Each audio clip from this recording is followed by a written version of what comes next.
On a frostbitten evening in February, the quaint town of Thornfield was cloaked in a silence as deep as the snow blanketing its streets.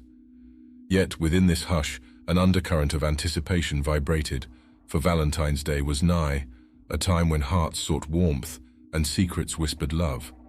But for Elizabeth, an antiquarian with a penchant for the macabre, this year's celebration beckoned with an eerie allure. She had received an anonymous, intricately designed Valentine, directing her to the long-abandoned Whitmore Mansion, a relic whispered to be cursed by the townsfolk. The mansion, ensconced in thorns and shadows, stood as a monument to forgotten tales of love and betrayal. As Elizabeth approached, the air grew denser, charged with a spectral energy that seemed to pulsate from the very walls of the manor. The once grand entrance, now marred by time, opened with a creak that echoed through the hollow halls, inviting her into the heart of darkness.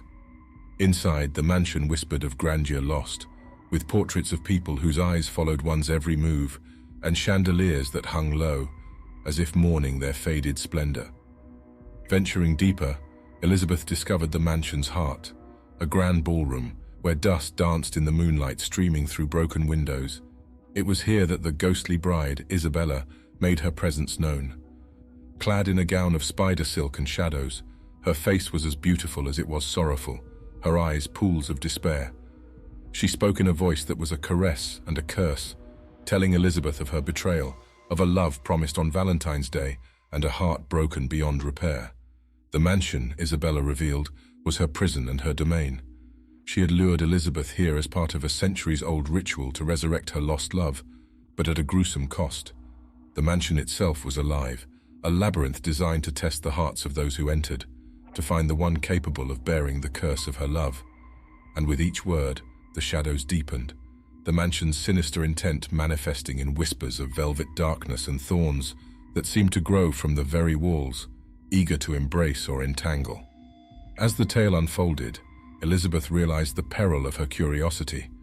The mansion was not just a tomb for Isabella's love, but a trap for the living, its corridors and rooms shifting, alive with the echoes of those who had failed Isabella's tests.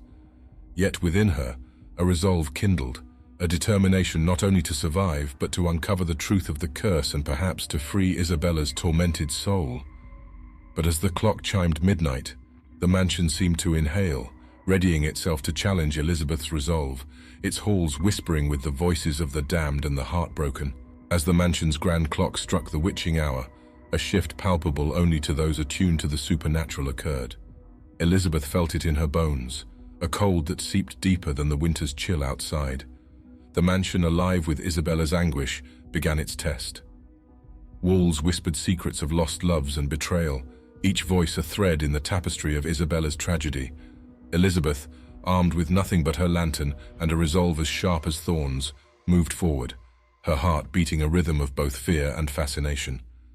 The first challenge presented itself as a gallery of portraits, their subjects' eyes alight with an ethereal glow. As Elizabeth passed, the figures began to weep blood, their sobs filling the air with a sorrow so thick it was almost suffocating. Yet amidst this macabre display, a puzzle lay hidden, a riddle woven into the frames and faces of the tormented souls. Solving it revealed a hidden passage, a vein running deep into the mansion's heart, where the air tasted of salt and old wounds. This passage led Elizabeth to the mansion's library, a vast chamber where shadows danced among the towering shelves. Here, Isabella's voice guided her to a tome bound in skin, its pages filled with tales of ancient rituals and forbidden love. The book pulsed with a dark energy, demanding a tribute of blood to reveal its secrets. With a prick of her finger, Elizabeth complied, and the words shifted, forming a map of the mansion that highlighted the path to Isabella's private sanctum, the epicenter of the curse. Armed with new knowledge, Elizabeth navigated the shifting halls, each step a defiance of the mansion's will.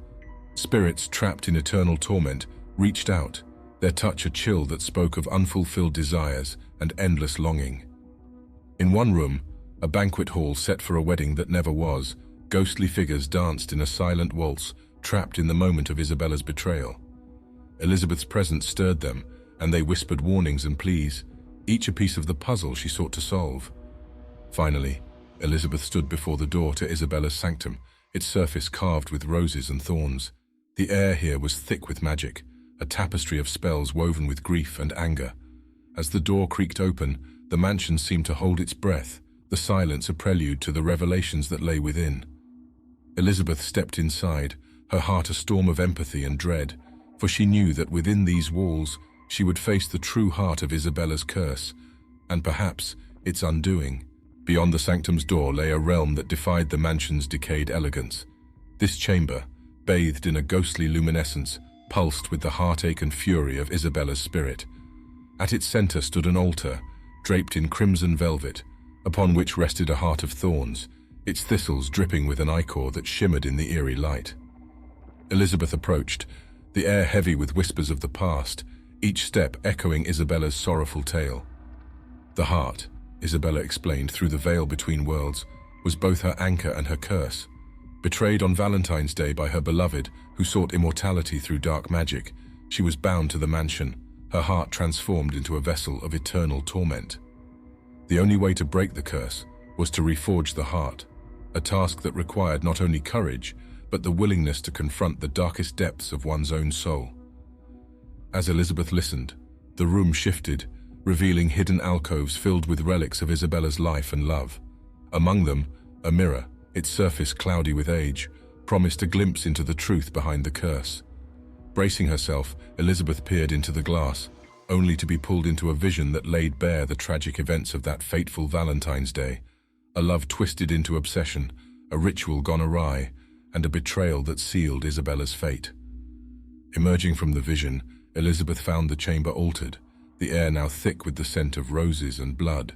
The heart of thorns pulsed more fiercely, as if feeding on her newfound understanding. Around her, the relics began to resonate, each offering a piece of the puzzle needed to reforge Isabella's heart. It was a trial of heart and mind, demanding she navigate the labyrinth of Isabella's memories to gather the elements essential for the ritual. With determination, Elizabeth set about the task, her actions guided by the whispers of the mansion itself. She assembled the relics on the altar, their placement key to unlocking the magic that bound Isabella's spirit. As the final piece was set, a surge of power filled the room, the heart of thorns bursting into flame, only to be reborn from the ashes in a blaze of ethereal light. The mansion trembled, its walls echoing with a cacophony of voices, as if the very foundation of the curse was being challenged. The aftermath of the ritual left the sanctum in a surreal calm, the flames that had consumed the heart of thorns now a memory, replaced by a soft, pulsating glow. Elizabeth, her energy spent but her spirit emboldened, watched as the glow coalesced into a form before her, the apparition of Isabella, more solid than any ghost should be, her countenance bearing an expression of bewildered relief. "You have freed me," she whispered, her voice a melody long forgotten. "But the curse, it seeks a new host." The mansion, sensing its captive spirit's release, began to convulse, its foundation groaning in protest. The air turned thick, a miasma of shadows swirling through the corridors, seeking Elizabeth. She realized then that Isabella's liberation was but the first part of a darker legacy. To truly break the cycle, Elizabeth must confront the source of the curse, the dark magic that Isabella's lover had invoked, which now lay unanchored, hungry for a soul to ensnare. Guided by Isabella's spectral hand, Elizabeth navigated the labyrinthine mansion as it shifted around them, rooms and hallways rearranging themselves in a desperate attempt to trap her within. Each step forward was a battle against the mansion's malevolent will, but Elizabeth's resolve never wavered. She knew that to end the curse, she must find the ritual site where Isabella's betrayal had been sealed with dark magic. Their journey led them to the mansion's undercroft, a place where the air was thick with ancient power. Here, amid relics of a bygone era, lay the ritual circle, its stones etched with symbols that pulsed with an unholy light. Elizabeth, with Isabella's guidance, began the counter-ritual, her every word and gesture a defiance against the darkness that sought to claim her. The shadows around them writhed in anger, but Elizabeth's voice was steady, her will unbreakable. As the counter-ritual reached its crescendo, a brilliant light erupted from the circle, banishing the shadows and shaking the mansion to its core. When the light faded, Elizabeth found herself alone, the undercroft now just an ordinary cellar. The oppressive aura lifted. She ascended to the mansion's ground level, finding the once menacing structure now bathed in the warm glow of dawn. The curse was broken, the mansion freed from its dark past, and Isabella's spirit at peace. As Elizabeth emerged from the undercroft, the mansion bathed in the first light of dawn. She was met with a silence profound and complete. The oppressive air of malevolence that once permeated the walls had dissipated, leaving behind a sense of peace that the mansion had not known for centuries. The structure itself seemed to sigh in relief, its architecture no longer a prison of despair, but a testament to the enduring strength of the human spirit. Walking through the halls, Elizabeth observed the transformation. Portraits that once whispered tales of sorrow now simply hung in silent vigil, their subjects' eyes no longer filled with the pain of the past, but with the calm of release. The thorns that had ensnared the mansion receded, revealing the beauty of the estate that had been hidden beneath layers of darkness and neglect. In the garden, where shadows had danced with menace, now stood Isabella, fully materialized and radiant in the morning light. She smiled at Elizabeth, a smile that spoke volumes of gratitude and freedom. "You have not only freed my spirit," she said, her voice clear and melodious, "but you have also restored balance to this place. The curse is broken, but its memory will serve as a reminder of the power of love and the dangers of obsession." Elizabeth and Isabella walked together in the garden, discussing the future.